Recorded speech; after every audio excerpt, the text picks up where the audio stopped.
kenyataan Tun Dr. Mahathir Isnin lepas, dia mengatakan pelabur jangan masuk Malaysia lah untuk melabur di Malaysia.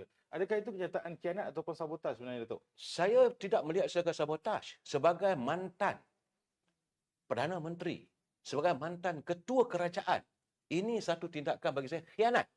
Ini mengkhianati. Kalaulah pelabur tak datang, anak-anak yang sepatutnya bekerja hilang pekerjaan. Betul tu. Ekonomi tentu merosot. Memang mereka mahu melihat ekonomi kita dalam jatuh, maka senang untuk mereka melakukan acuan politik.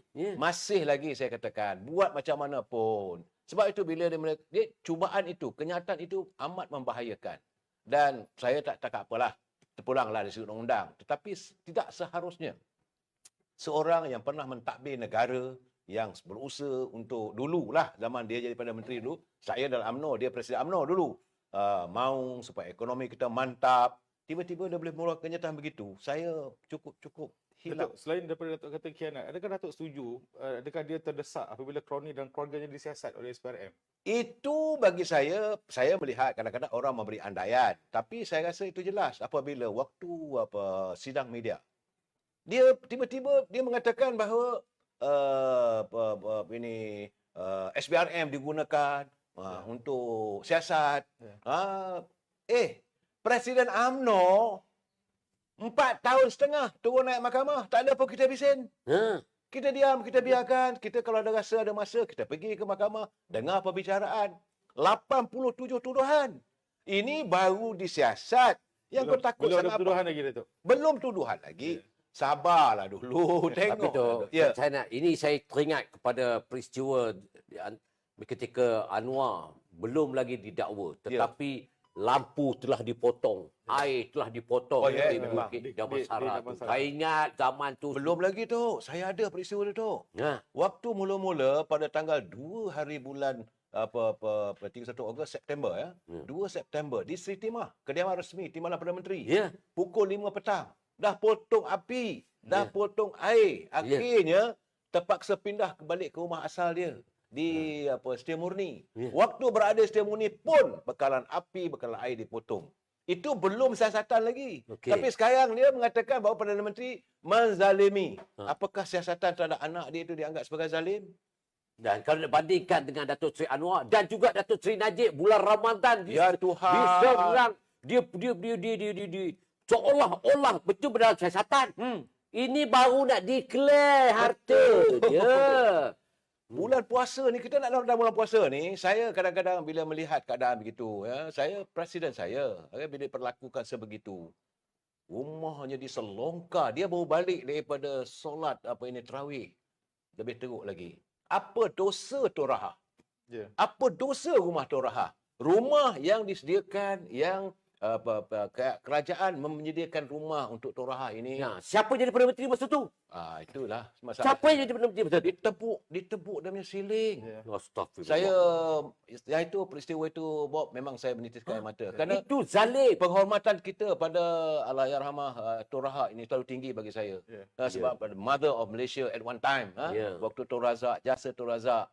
Rumah itu pun bukannya Toraha beli, bukan Datuk Najib beli, itu hadiah daripada kerajaan Malaysia. Kerana Tun Razak tidak meninggalkan rumah, Bob. Jadi diberi rumah dekat Jalan Silon. Dan rumah itulah akhirnya, bila kononnya dalam cerita Datuk Najib, diumpil dia punya siling lah. Allahu Akbar. Banyak cara lain lagi lah. Soal kau nak punggah apa yang ada tu.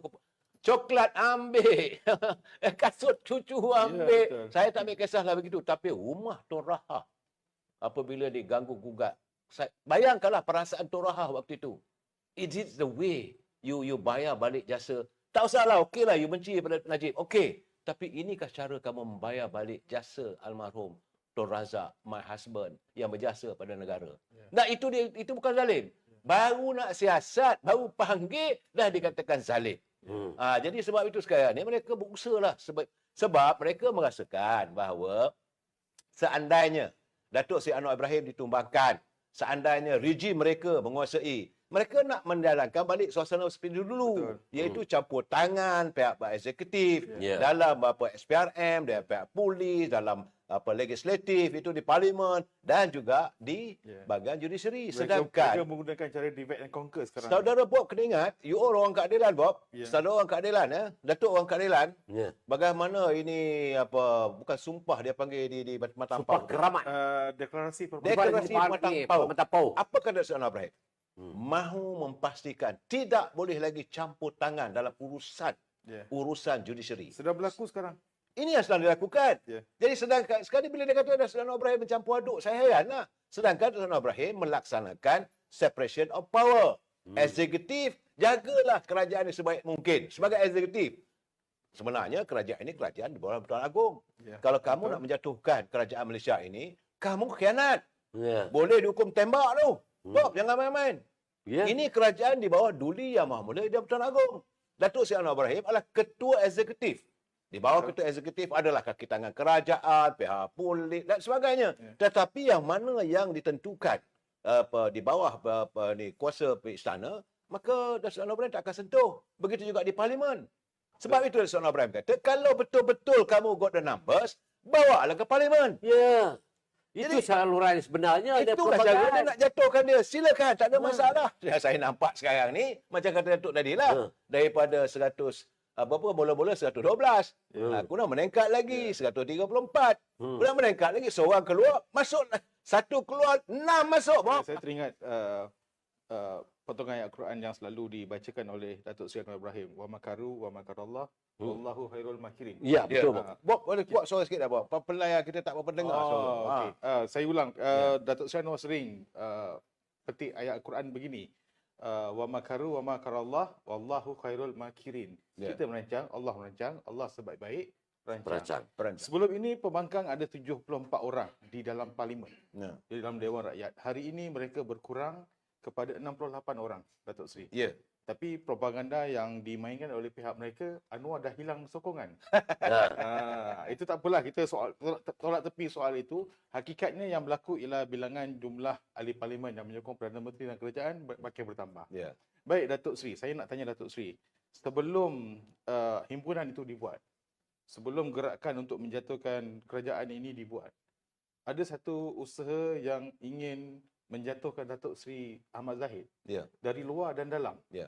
Mereka kata kalau you nak jatuhkan kerajaan ini, you kena pastikan Ahmad Zahid jatuh dahulu. Betul ke Datuk? Ya, sebenarnya itulah perancangan mereka. Sebab mereka merasakan, sebab terbukti Presiden UMNO, walaupun kita tidak berada dalam kerajaan, 3 Perdana Menteri tumbang. Sebab itu mereka merasakan, kalaulah mereka berjaya menjatuhkan Datuk Anwar Ibrahim, which is saya yakin tidak akan berlaku. Tapi kalaulah mereka yakin benda itu, still siapa yang akan menggantikannya tu, kalau Datuk Seri Zahid Hamidi sebagai Presiden UMNO, maka orang itu akan tumbang juga. Artinya, Datuk Zahid ini dilihat sebagai shield ataupun sebagai perisai utama kepada Datuk Seri Anwar Ibrahim. Sebab itu, musuh-musuh politik kerajaan Madani ini, mereka merasakan orang yang bertanggungjawab adalah Datuk Zahid Hamidi yang mempertahankan Datuk Seri Anwar Ibrahim. Dalam keadaan begitu, sebab itu mereka menyerang. Tak henti-henti. Hari ini pun ada serangan juga. Cuma saya bertanya dengan mereka, serang tang mana? Sebab itu kita macam tajuk kita malam ini. Mereka mengatakan gagal. Saya kata gagal tang mana? Semalam, Bursa Saham Kuala Lumpur cecah balik 1,500 poin. Yes. Oh, alhamdulillah. Kalau turun dia naik. Biasalah bursa saham. Kalau OPR, ini semalam dinyanyikan, kononnya Datuk Seri Kerajaan Datuk Seri Anwar Ibrahim akan menaikkan OPR. Takkanlah Datuk Seri Anwar Ibrahim sekejam itu. Kalau OPR naik, tentulah sewa ataupun interest rate, rumah, kereta, semua berganda-ganda. Tidak. Dan akhirnya Bank Negara membuat kenyataan bahawa OPR kekal pada 3%. Dan saya nak bagi tahu lagi, di saat mereka mengadakan himpunan, kononnya gagal, RM500 tambahan untuk anak muda. Betul. Yang Datuk bising kan Datuk tu cerita tentang e-hailing lah semua. Setiap anak muda dapat tambah RM500. Saya kata tang mana gagalnya ni? You see, jadi saya melihat sebab itu mereka merasakan bahawa untuk mudah secara ampuh serang Zahid Hamidi dulu. Selagi ada ZMED, selagi itulah mereka merasakan bahawa usaha mereka akan gagal. Ini terbukti. Ya? Dan kalau kita melihat perkembangan-perkembangan terbaru, kononnya di dalam surat memo kepada Dulia Maulia Tuan Agong, kononnya alasannya bahawa kerajaan ini begitu, kerajaan ini begini, Melayu terancam, Islam terancam, rakyat hidup susah, rakyat hidup derita. Saya dah fikir tang mana? Untuk Tibet saja, berbilion ringgit diperuntukkan.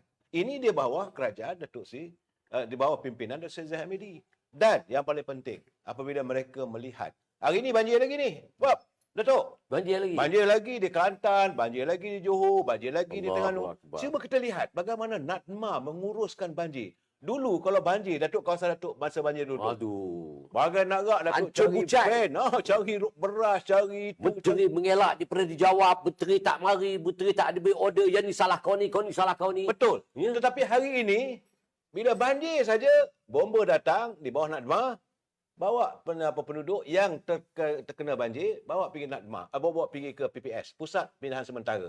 Lengkap. Ada kemahnya, ada bantalnya, ada tilamnya, makanannya, lengkap. Jadi saya rasakan tang mana gagalnya kalau kita nak mengatakan mengurus rakyat.